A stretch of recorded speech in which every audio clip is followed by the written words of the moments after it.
इस वीडियो को शुरू करने से पहले एक सवाल अपने आप से पूछिए, क्या आपने कभी अपने ही आईने से नजरें चुराई है? क्योंकि कुछ आईने चेहरा नहीं, सच दिखाते हैं। आज की कहानी किसी भूत की नहीं है, ये कहानी है एक ऐसी गलती की जो इंसान से पीछा नहीं छोड़ती। एक होटल, एक कमरा और एक ऐसा समय जब हर रात अतीत जाग उठता है। अगर आप सोचते हैं कि डर सिर्फ अंधेरे में होता है तो यह कहानी आपको गलत साबित कर देगी। तो हेडफोन लगा लीजिए, लाइट्स थोड़ा कम कर लीजिए और अगर हिम्मत हो तो अंत तक आईने से नजर मत हटाइए। तो चलिए कहानी की तरफ बढ़ते हैं। यह कहानी है कमरा नंबर 303, आईना जो पीछे मुड़ गया। रात के ठीक 2:47 हो रहे थे। पुरानी पहाड़ी होटल निशांत रेसिडेंसी के तीसरी मंजिल पर कमरा नंबर 303 में रोहन मल्होत्रा अचानक हड़बड़ा कर उठ गया। उसकी सांसें तेज थी, माथे पर पसीना और दिल ऐसे धड़क रहा था जैसे अभी छाती फाड़कर बाहर आ जाएगा। बगल में उसकी पत्नी मीरा और 6 साल की बेटी अनाया गहरी नींद में सो रही थी। रोहन ने घड़ी देखी, हर रात की तरह वही समय, फिर वही सपना। उसने खुद से बुदबुदाया, लेकिन इस बार कुछ अलग था। सपने में जो डर था वो नींद टूटने के बाद भी कमरे में तैर रहा था। होटल का कमरा जरूरत से ज्यादा शांत था, रात हो चुकी थी। एसी की आवाज भी जैसे कहीं गुम हो गई थी। रोहन धीरे धीरे बिस्तर से उतरा। उसने मीरा की ओर देखा, वो शांति से सो रही थी।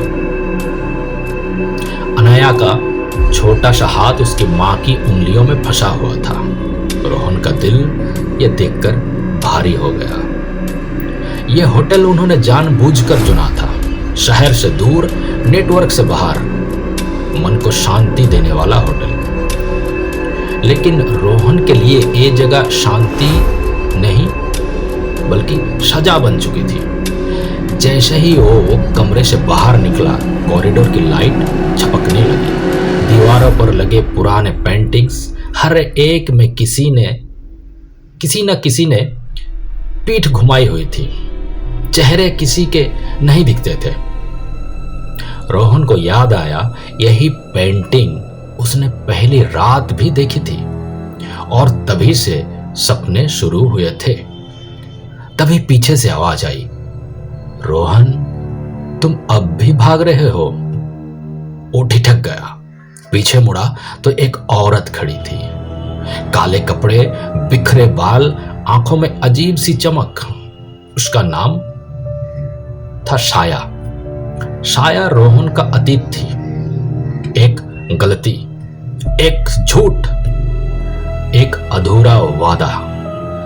मीरा से शादी के बावजूद रोहन ने शाया से रिश्ता रखा था। उससे कहा था, मैं मीरा को छोड़ दूंगा, बस थोड़ा वक्त दो। लेकिन वो वक्त कभी आया नहीं। तुमने मुझसे झूठ बोला, साया की आवाज गूंजी, और झूठ की कीमत चुकानी पड़ती है। रोहन घबराकर पीछे हटा। यह सपना है, यह सपना है, वो खुद को समझाने लगा। लेकिन तभी होटल की दीवारें पिघलने लगी। अचानक रोहन खुद को होटल के एक और कमरे में पाता है। कमरे में मीरा खड़ी है। उसकी आंखों में सवाल है, हाथ कांप रहे हैं। उसने बोली, तुमने मुझे धोखा क्यों दिया रोहन? मीरा की आवाज में दर्द था। पीछे से साया आगे बढ़ती है। दोनों औरत आमने सामने। रोहन का दिमाग ये देखकर सुन्न हो जाता है। वो बस एक चाकू उठाता है। किसे रोकना चाहता है ये उसे खुद नहीं पता। फिर एक चीख, चाकू मीरा के पेट में धंस चुका था। खून जमीन पर फैलता गया। रोहन ये देखकर चीख पड़ा। अगले ही पल रोहन खुद को एक अस्पताल में पाता है। सफेद रोशनी, एंटीसेप्टिक की बदबू, वो भागता हुआ मुर्दाघर तक पहुंचता है। एक ट्रॉली पर चादर हटती है तो क्या देखता है, नीचे साया की लाश पड़ी है, ठंडी, बेजान। उसके हाथ पर वही टैटू है जो रोहन के हाथ पर भी है। रोहन का हाथ कांपता है। वो एक स्कैल्पल उठाता है और अपने टैटू पर जोर से वार करता है। खून बहने लगता है। अगर यह सपना है तो दर्द क्यों है? वो रो पड़ता है। इसके बाद अस्पताल का दरवाजा खुलता है। बाहर घना जंगल, अंधेरा, सन्नाटा चारों तरफ। दूर से एक बच्ची की आवाज, पापा, अनाया।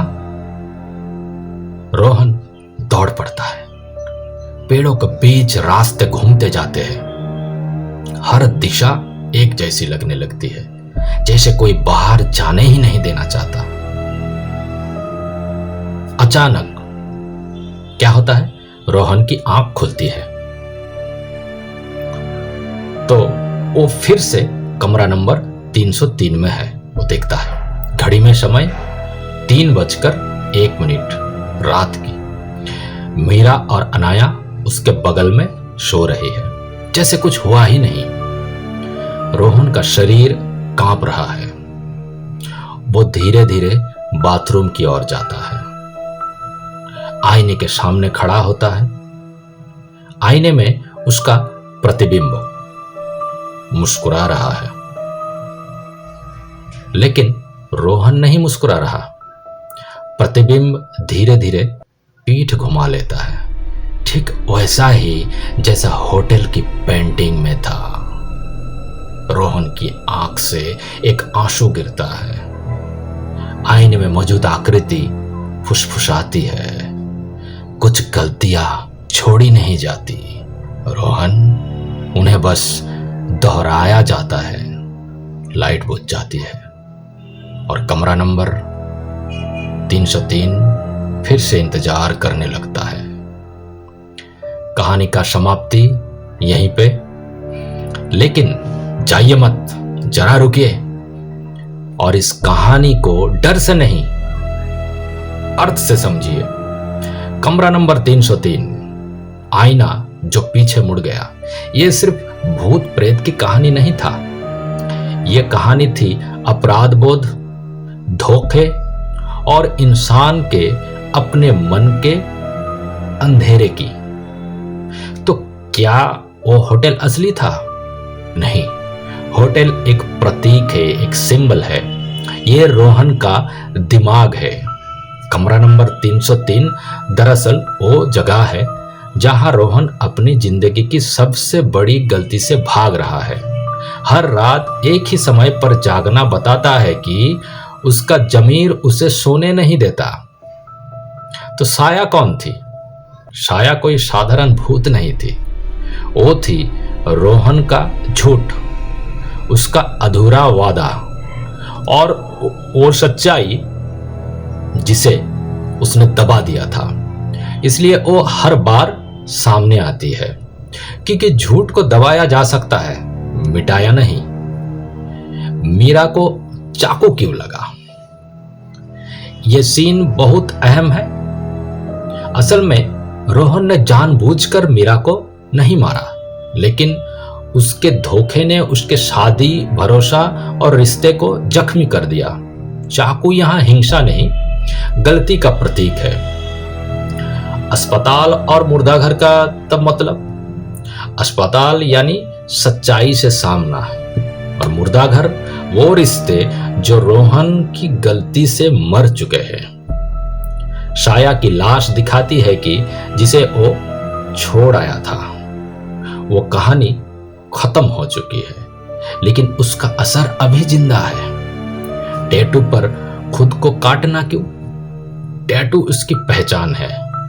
खुद को काटना बताता है कि रोहन खुद को सजा देना चाहता है, लेकिन वो भाग जाता है और यही उसकी गलती दोहराई जाती है। जंगल क्या दर्शाता है? यहां पे जंगल मतलब यानी भ्रम, डर और गलतियों से निकलने का उलझा रास्ता। वो अपनी बेटी की आवाज सुनता है। क्यों सुनता है? क्योंकि कहीं ना कहीं रोहन अब भी खुद को अच्छा इंसान मानना चाहता है। आखिर में आईना पीछे क्यों मुड़ा? आईना कहानी का सबसे गहरा अर्थ है। आईना वो होता है जो सच दिखाता है। आप आईने के सामने जैसे जाएंगे वैसे ही दिखाएगा, लेकिन जब इंसान अपने सच को देखने से डरता है तो उसका प्रतिबिंब पीठ मोड़ लेता है। होटल की हर पेंटिंग इसी बात का संकेत थी। अब आंसू क्यों गिरा रोहन के आंख से? क्योंकि पहली बार रोहन को समझ आ गया कि वो इस चक्र से तब तक नहीं निकलेगा जब तक वो अपनी गलती स्वीकार नहीं करता। तो ये कहानी कहती है, हर डर बाहर नहीं होता, कुछ डर हमारे अंदर होते हैं और उनसे भागने की सजा उन्हें रोज जीना होता है। अगर आपको ये कहानी समझ आई हो तो डर सिर्फ कहानी में नहीं, उस सवाल में है जो आप खुद से पूछेंगे। क्या आप अपने आईने से नजरें मिला सकते हैं? अगर स्टोरी पसंद आया तो चैनल को लाइक, शेयर एंड सब्सक्राइब जरूर कीजिए। और स्टोरी सुनने के लिए आप सभी को धन्यवाद। जय हिंद।